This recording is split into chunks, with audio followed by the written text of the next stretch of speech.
Salam, everybody. So on this auspicious day of Easwaramma Day celebrations, I feel so humbled and blessed to be here and participate. Such a wonderful presentation by the children and so inspiring.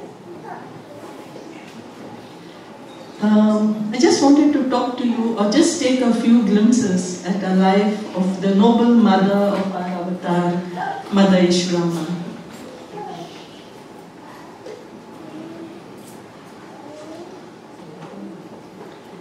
Easwaramma, as a young bride with a loving heart, Professor Kasturi, in his book Easwaramma, the Chosen Mother, writes, "The house of grandfather Kondamaraju sheltered not just the parents and their 2 sons, but a few widowed and orphaned aunts, uncles, cousins, and their offspring, about 25 people in total. Though their home was small, their heart was big and noble. Easwaramma, the young bride of Pedda Venkamaraju, came like a ray of sunshine to the Ratnakaram family. As the eldest daughter-in-law, she quickly adapted herself to the populous joint family. She gladly applied herself to the regular day-long routine grind of pounding, husking, milking, churning, grinding, cooking, washing utensils, washing clothes, mopping, scrubbing, cleaning, and caring for the well-being of every single member of the household. Despite the grinding chores, she was well trained to speak modestly, carefully, politely, and showered affection in abundance to every member of the family, and in no time became a laudable example of an ideal wife, sister, and daughter-in-law. If we compare this to the landscape of women today, somehow, as we women have started to have education and careers and advancement of our career, we inadvertently started to look down upon homemaking as a secondary and painful, where our lucrative careers, which offered more money, became much more important. Cracks soon began to appear in our daily lives, which became more and more stressful, trying to balance the needs of family, work, etc. And what happened was the most vulnerable, namely the young children and elderly, slipped through the cracks. This is the reason why we became more wealthy, lived in bigger and better houses with more gadgets. The love, caring, and sharing in our family became an all-time low. Swami has said that the majority of problems in today's world are because of the fact that the basic family unit is neglected. If each family was doing its duty, there would not be so many lonely elderly people in the nursing home, so many children who are addicted to drugs, alcohol, and so many behavioral problems in youth today. Swami has said that the home and the family is the basic social institution everywhere. When the home improves, the whole world improves. This is where Swami stepped up and told in no uncertain terms that looking after the home was the most important duty of the woman.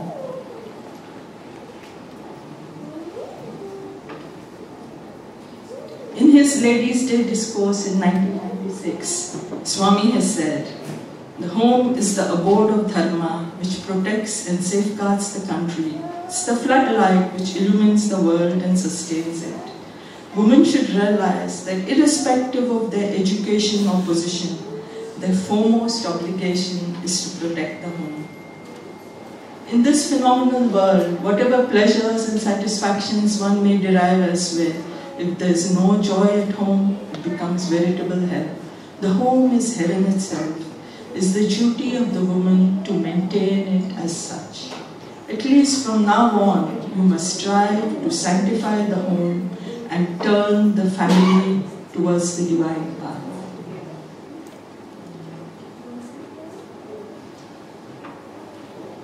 Of all the educational institutions Swami founded, he founded the Women's College in Anantapur first in 1968. He said, "You educate a woman, you educate a family." Bhagwan's instructions were that girls should be taught all household arts and skills along with academic studies, since his idea was to uplift the status of women without jeopardizing the social fabric of society. To save at least the next generation, women have to be educated in a well-planned manner and endowed with wisdom and fortitude and faith that will equip them with the great responsibility that rests on them.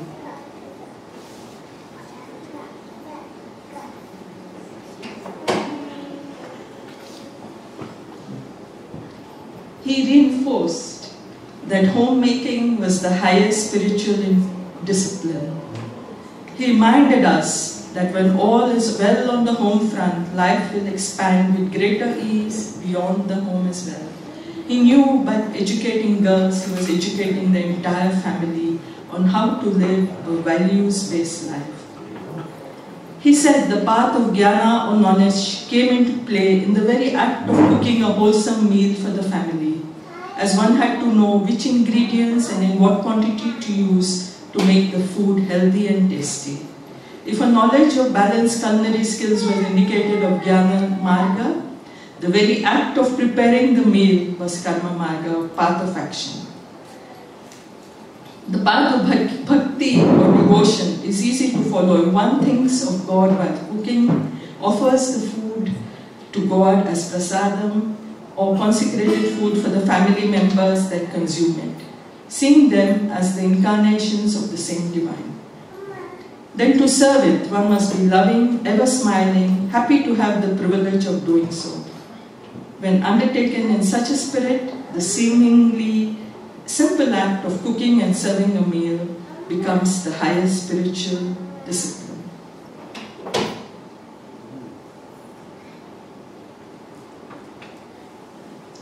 Our homes are also the first schools. Home is the foundation where future generation is raised. To instill in the minds of the young the value of prayer, humility and loving service to others, the homes have to be the first schools. A virtuous home raises virtuous children.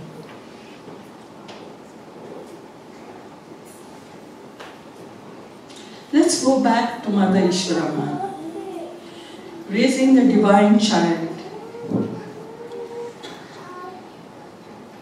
The mother's woes, challenges and tribulations. Swami has declared, the avatar alone has the freedom of choice to select a soul as his mother. This is indeed a unique blessing, a very intimate and personal relationship, a good fortune that can be won by an individual in several ages. Mother Easwaramma was the chosen one.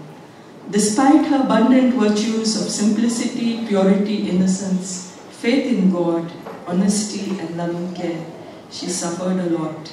Swami, her beloved child, would eat meagerly. He was always ready to give away to others and would gladly be the last one to accept anything that was left behind or rejected by others, be it clothes or food. He never seemed to have any wish of his own, but his face would light up with a beam when he saw other children happy. A few years later, as Sathya began to exhibit strange behaviors, Mother Easwaramma endured unbearable agony when her son was taken to an exorcist and tortured to drive the devil out of the boy. Few weeks and months later, as Sathya continued this mystical behavior, the elder brother Seshamaraju came back to Puttaparthi with a resolve to mend Satya's strange ways. Sathya now called himself Sai Baba, and the perturbed school teacher told his parents that Sathya must be put to more useful tasks like going to school than be allowed to spend his time climbing hills, scattering flowers and reading stories. He persisted and they yielded and sent Sathya again to his brother in Urvakonda. Easwaramma again suffered the separation from her beloved boy, even as she prayed and yearned to be desperately with him. Soon came the unwelcome news. At Urvakonda, a young boy had declared himself a Bala Yogi. The parents rushed there. When they reached the spot, Sathya was seated on a chair with flower garlands piling on his right. When they went up to Sathya, he said, Maya has come, Maya, exclaimed Easwaramma. Maya, exclaimed Easwaramma, and fell in a faint. Raising a divine child was a struggle, especially when Swami declared that he did not belong to her, but to the whole world. The family struggled to deal with this. They were simply at their wits' end. All these instances troubled Easwaramma. She could not recognize the divinity of her child. He was so near and dear to her, yet so far that she couldn't fathom his true nature.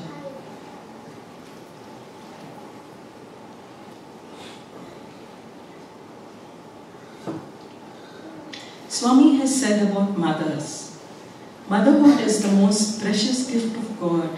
Mothers are the makers of a nation's fortune or misfortune. As the mother, so is the progress of the nation. As the mother, so is the sweetness of culture.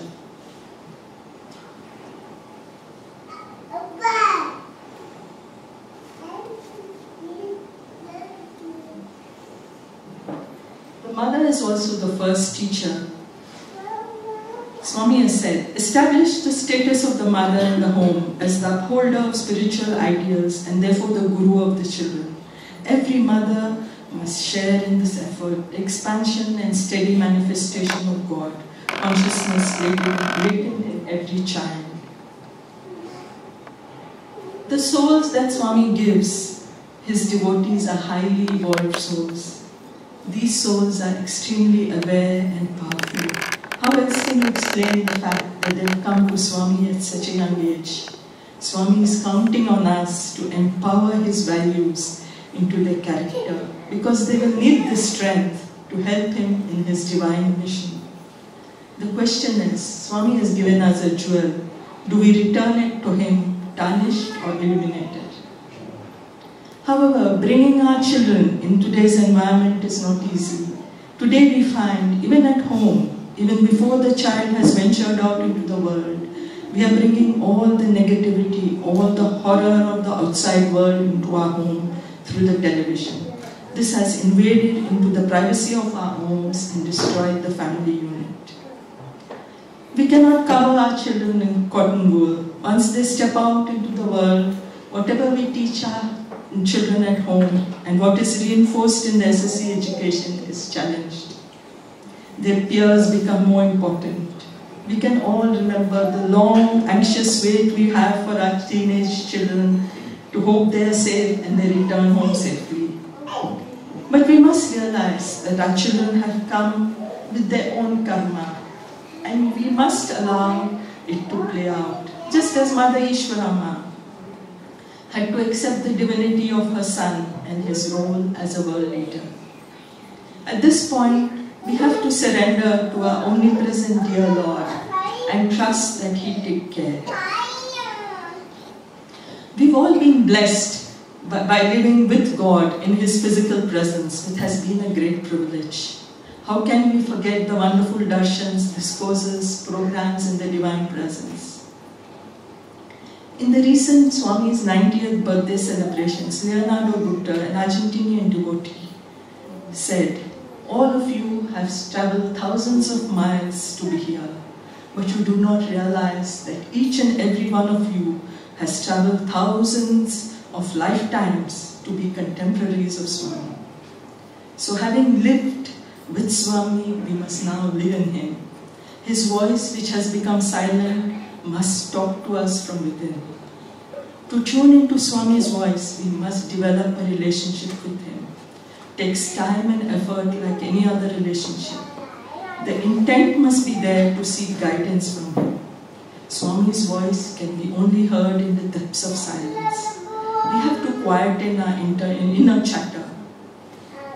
How do we recognize Swami's voice? Initially, it's a distant voice. It's uplifting, never puts anyone down. It's always consistent. Slowly, as we begin to tune in, it becomes louder and clearer. Our body is like a radio, a mind a tuner, our devotion the antenna. We should have a good strong body, a mind turned inwards, and more importantly, strong devotion. Our desires, attachments and fears often distort Swami's message from within. And really, the truth is that Swami is there for each and every one of us, guiding and waiting to speak to us, waiting to guide us. But because we are so focused outside, we fail to hear His voice. So the Lord is so dear, yet so far from us. It's up to each one of us to recognize this and strive to listen to our inner voice. And once we have the avatar guiding us, we can face any calamity with utmost calm.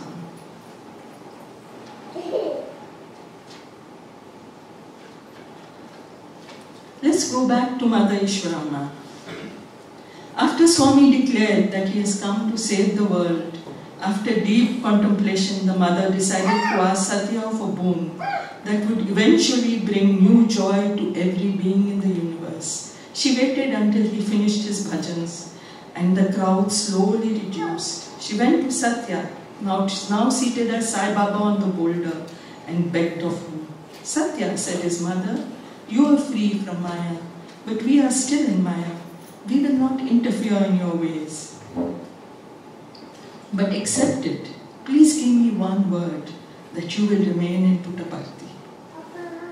Let your devotees come here. We will welcome them wholeheartedly and serve them and treat them well. Please grant my prayer, she pleaded. Thus destiny decided the scene for Sathya's momentous answer. Sathya then declared, I have chosen Puttaparthi to be my kshetra.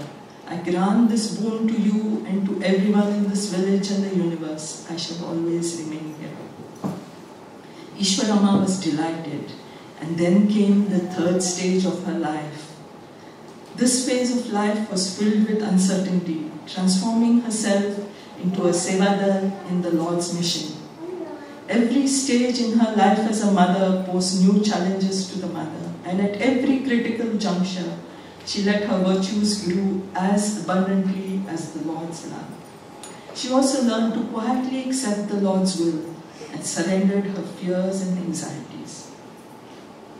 As Puttaparthi grew with pilgrims and devotees pouring in, the mother started to serve devotees in every way she could, cooking, serving, caring for them, and so on. When the wards were ready, she sought out the women patients and brought them to the doctor and nursed them. She sat with the patients while they were interrogated and waited until the diagnosis gave them comfort. She cared for every woman who had serious illness and comforted them by letting them know that there was a mother interested in their recovery.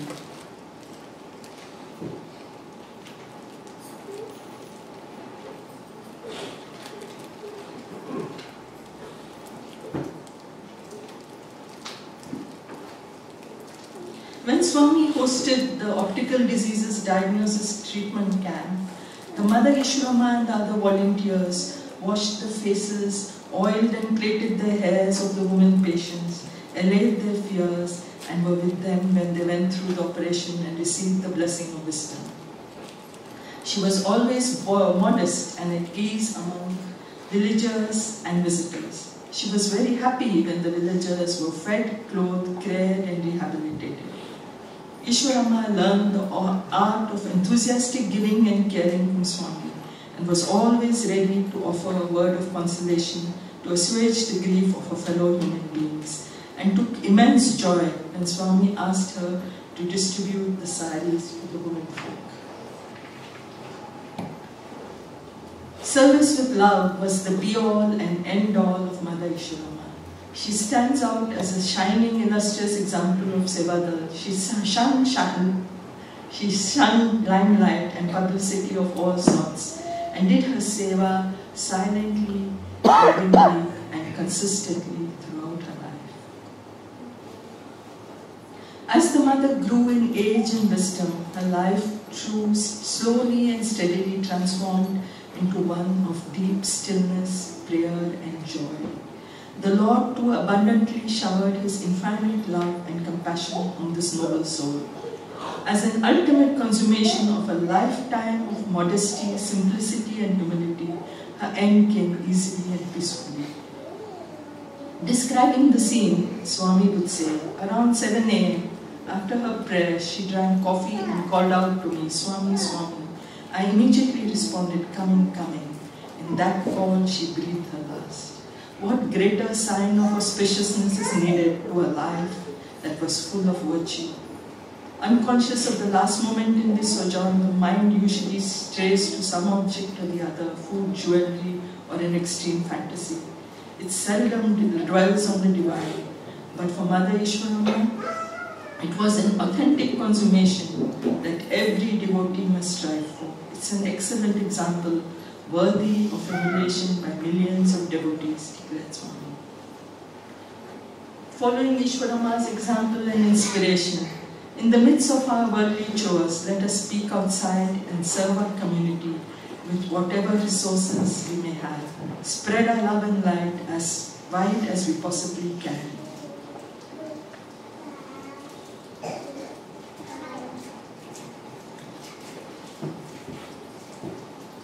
Today is also Mother's Day, and a happy Mother's Day to all the mothers.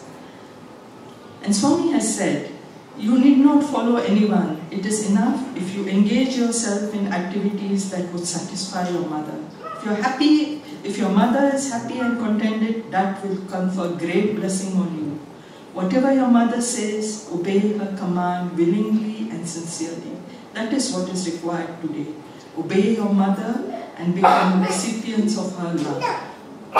Then the whole world will progress.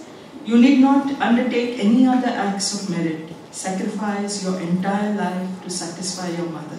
It's only because Sathya Sai fulfilled the wishes of his mother and provided satisfaction to her that his glory has spread far and wide.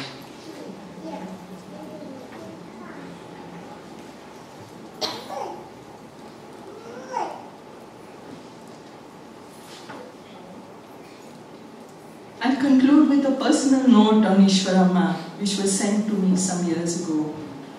And this is by one of our Sai devotees. And she writes, after reading about the preparations for Easwaramma Day, I feel a strong urge to send you the following photo and comment. Sunday, the February 6, 1972, mid-morning, as I was walking alone from the ladies' side of the darshan area, between the back of the mandir and the rooms to the south for permanent residents, I saw Swami's mother standing with several ladies in front of her room. I paused from a distance, bowed my head, folding my hands in a namaste gesture, and walked on. As I continued walking, suddenly Veena Vijaya, a young woman who along with her mother led bhajans in the mandir, while accompanying herself on the veena, came running after me. Tapping me on the shoulder, she said somewhat breathlessly, "Swami's mother is calling you." Surprised, and I turned, and as Veena linked her arm in mine, we walked back the way I had come. Vijaya continued excitedly, "This must mean some past life connection." When we reached the place where Swami's mother stood, I smiled again, folded my hands and bowed my head slightly. As we had no common verbal language, she simply smiled in return. They realized that I had my camera hanging around my neck. I took it in my hands and asked with a silent gesture, "May I take a photo?" She said something to the ladies standing with her. They smiled and moved aside. I took one picture. Mother Srimati Easwaramma Raju passed away just 3 months later, May 6, 1972. We salute the noble mother of the avatar, his first and best devotee. We pray that she continues to inspire and bless young men and women with precious lessons of character and wisdom. Sai.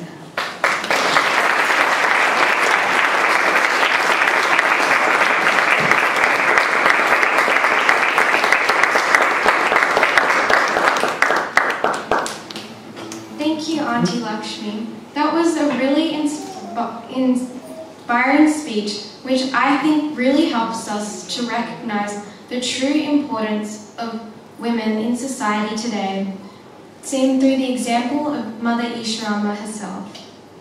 We will now be moving on to the devotional singing portion of this morning. So while we have a few minutes of silence to set up for bhajans, I would like to ask all the lead singers to kindly move towards the front.